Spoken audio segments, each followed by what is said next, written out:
Test 1.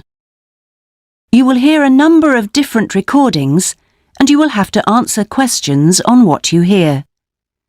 There will be time for you to read the instructions and questions, and you will have a chance to check your work. All the recordings will be played once only. The test is in 4 sections. At the end of the test, you will be given 10 minutes to transfer your answers to an answer sheet. Now turn to Section 1.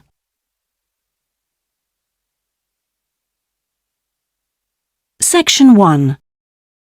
You will hear a telephone conversation between a passenger and an official at the Land Transport Information Service at Toronto Airport. First, you have some time to look at questions 1 to 5.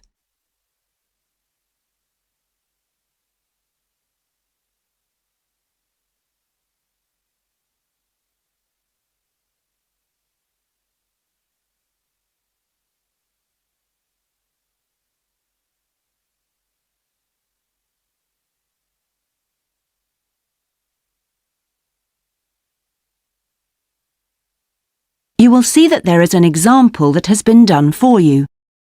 On this occasion only, the conversation relating to this will be played first. Hello, this is Land Transport Information at Toronto Airport. How may I help you? Oh, good morning. I'm flying to Toronto Airport next week and I need to get to a town called, Milton. Could you tell me how I can get there? Milton, did you say? Let me see. I think that's about 150 miles southwest of here. In fact, it's 147 miles to be exact. So it'll take you at least, say, 3 to 4 hours by road. The distance from the airport to Milton is 147 miles, so 147 has been written in the space. Now we shall begin. You should answer the questions as you listen, because you will not hear the recording a second time. Listen carefully and answer questions 1 to 5. Hello, this is Land Transport Information at Toronto Airport. How may I help you? Oh, good morning. I'm flying to Toronto Airport next week and I need to get to a town called, Milton. Could you tell me how I can get there? Milton, did you say? Let me see. I think that's about 150 miles southwest of here. In fact, it's 147 miles to be exact. So it'll take you at least, say, 3 to 4 hours by road. Wow, is it as far as that? Yes, I'm afraid so. But you have a number of options to get you there, and you can always rent a car right here at the airport, of course. Right. Well, I don't really want to drive myself, so I'd like more information about public transport. Okay. In that case, the quickest and most comfortable is a cab, and of course there are always plenty available, but it'll cost you. You can also take a Greyhound bus, or there's an airport shuttle service to Milton. I think for that kind of distance, a cab would be way beyond my budget. But the bus sounds okay. Can you tell me how much that would cost? Sure.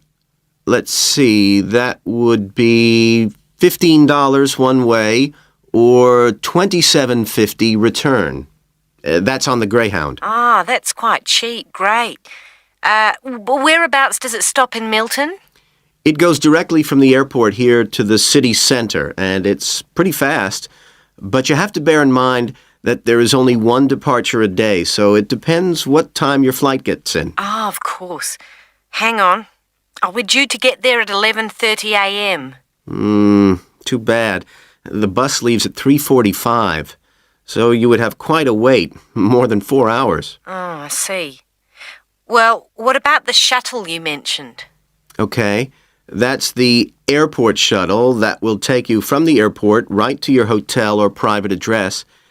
It's a door-to-door service, and it would suit you much better because there's one every 2 hours. So how much does that cost? Let's see. Yeah, that's $35 one way, $65 return. so I guess it's a bit more expensive than the Greyhound. Oh, that doesn't sound too bad, especially if it'll take me straight to the hotel. But you do need to reserve a seat. Okay. Is it possible to make a booking right now, through you? Sure. Before you hear the rest of the conversation, you have some time to look at questions 6 to 10.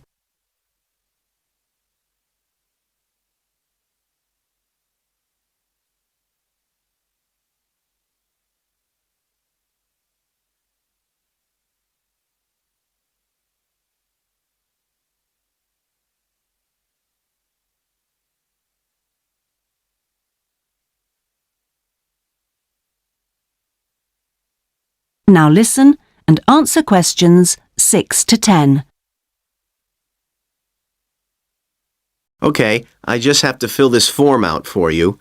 So, what date do you want to book this for? The 16th of October. Oh, no. Sorry, that's my departure date. I arrive on the 17th, so book it for then, please. So that's the Toronto Airport shuttle to Milton. And this is for just one person, or? Yeah, just me, please. Right. And you said your expected time of arrival was 11:30? So if I book your shuttle for after 12, let's say 12:30, that should give you plenty of time to, collect your baggage, maybe grab a coffee. Yeah, that sounds fine, as long as we land on time. Well, we'll take your flight details, so you don't need to worry too much about that. Now, what about the fare? What sort of ticket do you want? One way or? Yeah, that'll be fine, provided I can book the return trip once I'm there. No problem. Just allow a couple of days in advance to make sure you get a seat. And what is your name, please? Janet Thompson. Is that Thompson spelled with a P? No, it's Thomson. Okay. And you'll be coming from the UK? What flight will you be traveling on? It's Air Canada flight number AC936 from London Heathrow. Right. Now, do you know where you'll be staying? We need to give the driver an address. Yes, it's called the Vacation Motel, and I think it's near the town centre. Anyway, the address is 24 Kitchener Street. That's Kitchener Street. That's fine. Right, so that's $35 to pay, please. Have you got your credit card number there? Yes, it's a Visa card, and the number is 3303 8450 2045 6837. Okay. Well, that seems to be everything. Have a good trip, and we'll see you in Toronto next week. Yes, bye. Oh, thanks for your help. That is the end of section 1. You now have half a minute to check your answers.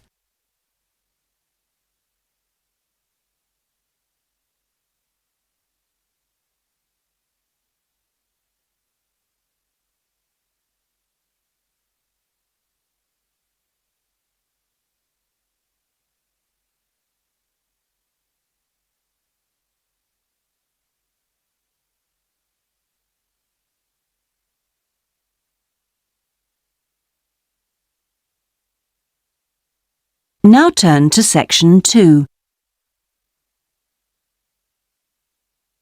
Section 2.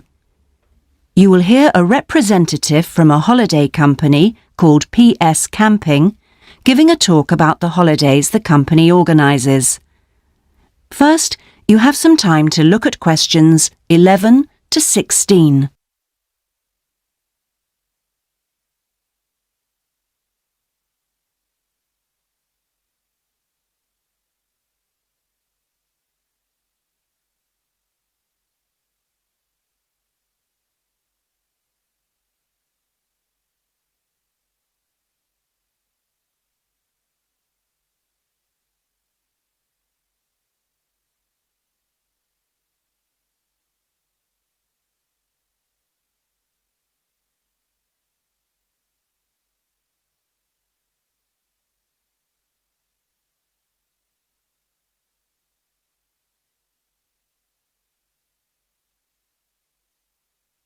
Now listen and answer questions 11 to 16. Thank you all for coming to my talk this evening. It's nice to see so many people in the audience. For those of you who don't know very much about PS Camping, let me start by giving you some background information about the company. The company started 25 years ago. It actually opened as a retail chain selling camping equipment, and then, 20 years ago, it bought a small number of campsites in the UK and began offering camping holidays. The company grew rapidly and has been providing holidays in continental Europe for the last 15 years. If you book a camping holiday with us, you'll have a choice of over 300 sites. In Italy, we now have some 64 sites that we either own or have exclusive use of. France is where we have the majority of sites, and we currently have a project to expand into Switzerland. We also have a number of sites in northern Spain, particularly in the mountainous region of Picos de Europa. We've upgraded all these Spanish sites and improved them considerably from their original 3-star rating. We believe our holidays offer superb facilities for the whole family. Parents who want their children to be fully occupied for all or part of the day can take advantage of our children's activities. These are organised by our well-qualified and enthusiastic staff. Each day kicks off with a sports match, perhaps football or volleyball, followed by an hour of drama for everyone. This may include singing or dancing, mime or other activities. In the afternoon, there's a different art activity for each day of the week, including a poster competition or model making. What's more, our sites are truly child-friendly, and with this in mind, we operate a no-noise rule in the evenings. Children's evening activities usually finish at 9:30 or occasionally 10, and from 10:30 holidaymakers are expected to be quiet in the areas where there are tents. We want nothing to go wrong on a PS Camping holiday, but if it does, we also want all our customers to be insured. If you haven't organised an annual insurance policy of your own, you'll need to take out the low-cost cover we offer, and we require that you arrange this when you make your holiday reservation. There are many advantages to choosing PS Camping and to recommending it to others. As a regular customer, you'll be kept informed of special offers, and your friends can benefit from 10% off their holiday, or book a luxury tent for the price of a standard one. In return, we'll send you a thank you present, which you can choose from a list of high-quality items. Before you hear the rest of the talk, you have some time to look at questions 17 to 20.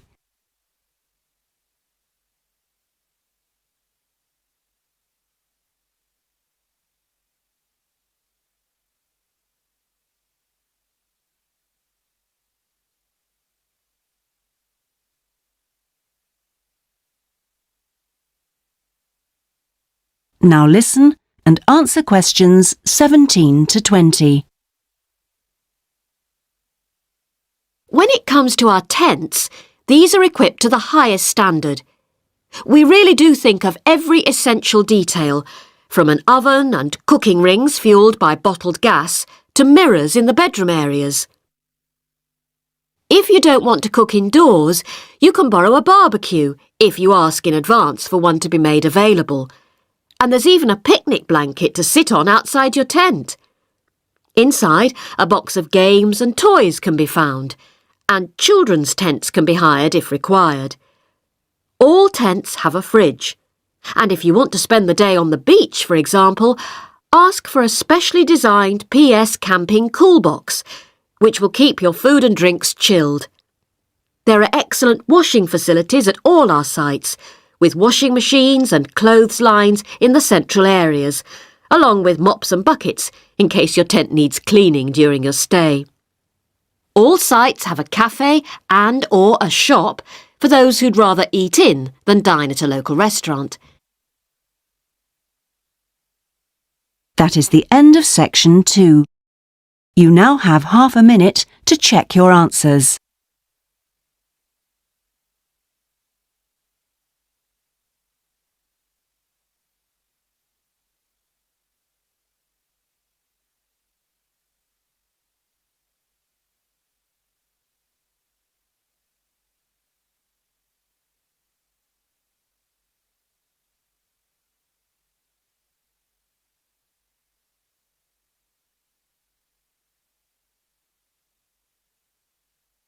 Now turn to section 3. Section 3. You will hear a tutor talking to two business students called Philip and Janice about their research on managing individuals. First, you have some time to look at questions 21 to 23.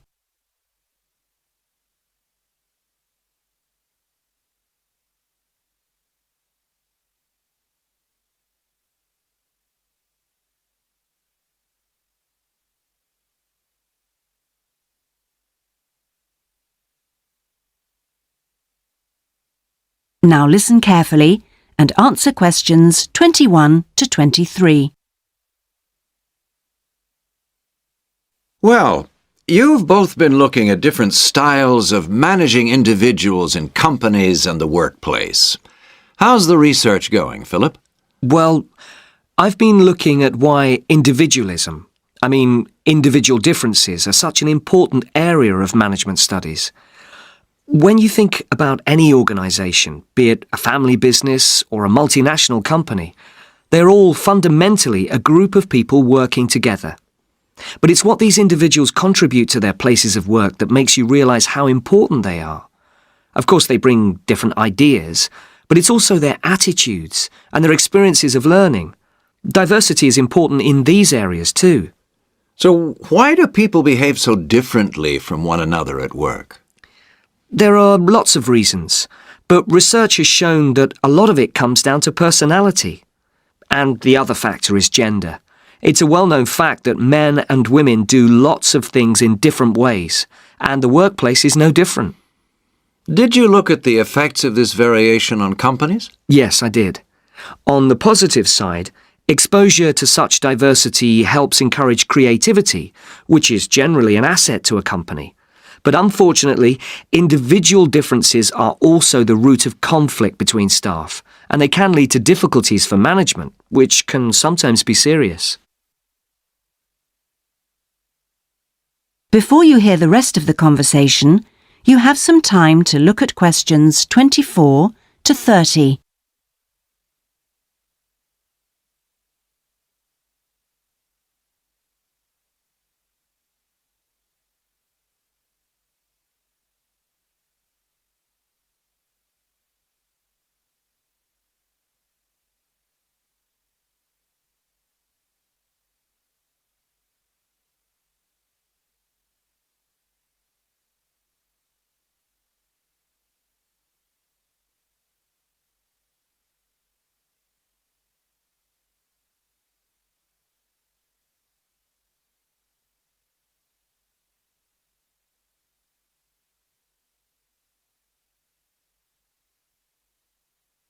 Now listen and answer questions 24 to 30. Thanks, Philip. So now I guess the two main things to remember here are to identify individual talent and then to utilize it. So, Janice, you were looking at identifying different talents in workers. Do you think this is easy for managers to do? Well, currently, teamwork is in fashion in the workplace, and in my opinion, the importance of the individual is generally neglected. What managers should be targeting is those employees who can take the lead in a situation and are not afraid to accept the idea of responsibility. That's true, Janice, but unfortunately, many managers think the entire notion of encouraging individuality amongst their staff is far too hard. Yes, that may be true, but I think one of the most important tasks of managers is to consider the needs of the individual on one hand and group cooperation and conformity on the other. It requires creative thinking on the part of management to avoid tension. So, Janice, what kind of people do you think companies should be looking for? Well, it has to start from the very beginning, when companies are looking for new employees. When the personnel department is choosing between applicants, they need to look for someone who's broken the mould and can think for themselves.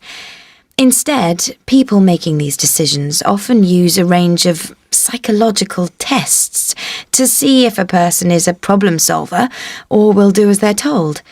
I'm not convinced these qualities are actually the most important. So, do you think being a good team player is overrated? No, it's not overrated. You do need to learn the rules and learn them fast.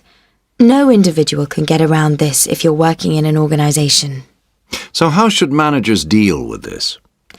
Rewards. When an individual demonstrates the behaviour the organisation expects, some kind of incentive can be given. What's important here is that this happens right at the beginning, so new recruits learn the rules of the system immediately. Also, the incentive should be something the individual actually wants, and this isn't always just money. To come back to you, Philip, you were saying that recognition of good performers is essential. Now, what else should managers be looking for? Well, managing people means you not only have an understanding of your employees, but you also recognise the culture of the organisation. In fact, for some organisations, creativity and individuality may be the last thing they want to see during working hours. Very true. Yes, but managing people isn't as easy as it looks. For example, change in the workplace can be quite tricky, especially if there's a need to increase profit. And at times like these, managers may have to give priority to profit rather than individual staff needs. Yes, and that creates difficult situations for people. Yes, but what's important is that managers are able to deal with quite high levels of personal stress. During times of change, they should be thinking not only about the strain on their staff, but take time out to think of themselves. Absolutely. So, what are the implications of that? That is the end of section 3. You now have half a minute to check your answers.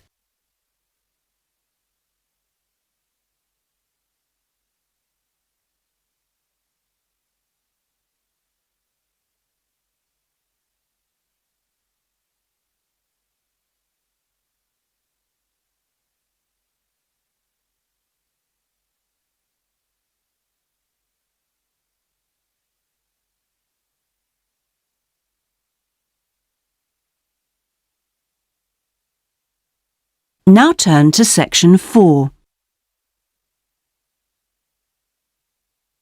Section 4. You will hear part of a lecture about cave paintings and other types of rock art. First, you have some time to look at questions 31 to 40.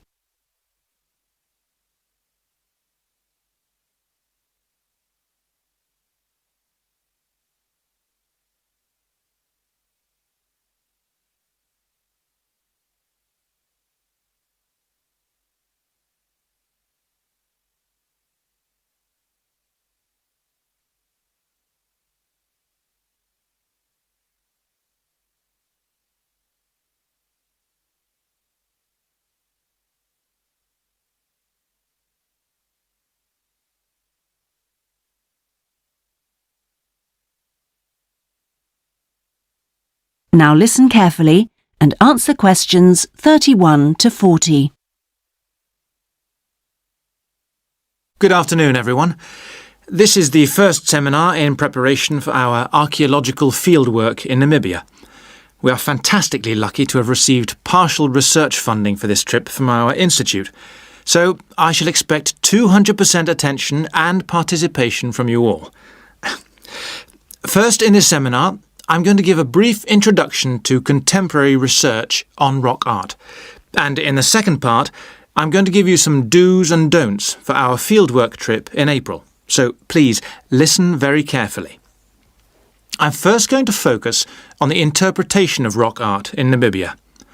We are very fortunate to be going to an area where you can find some of the most important sites in the entire world.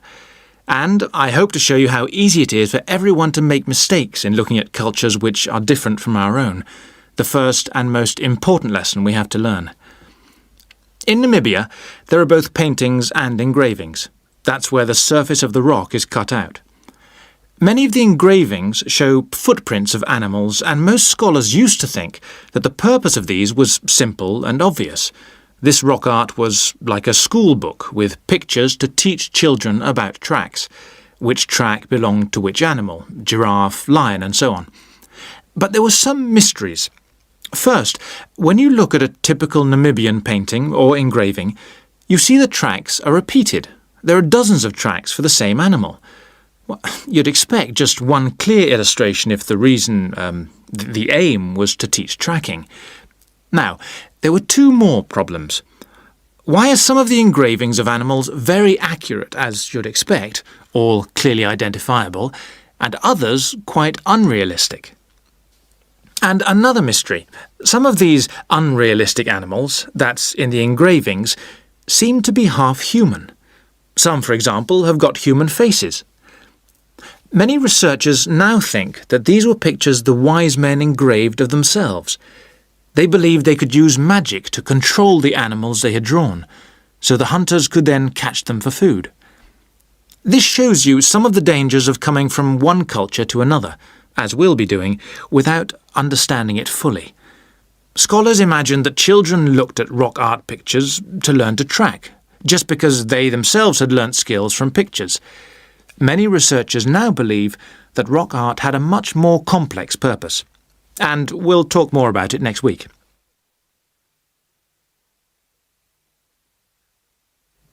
Now, before I invite you to join in a discussion in this second part of the seminar, I'd like to make some very important points about our fieldwork, and in fact any field trip to look at rock art. We're going to a number of sites, and we won't always be together.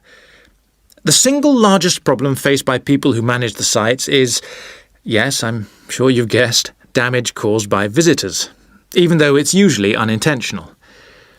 Whenever you do go to a site, don't forget you can learn many things from observing at a distance, instead of walking all over it. This can really help to reduce visitor pressure. People often say, well, there's only 2 of us, and just this one time.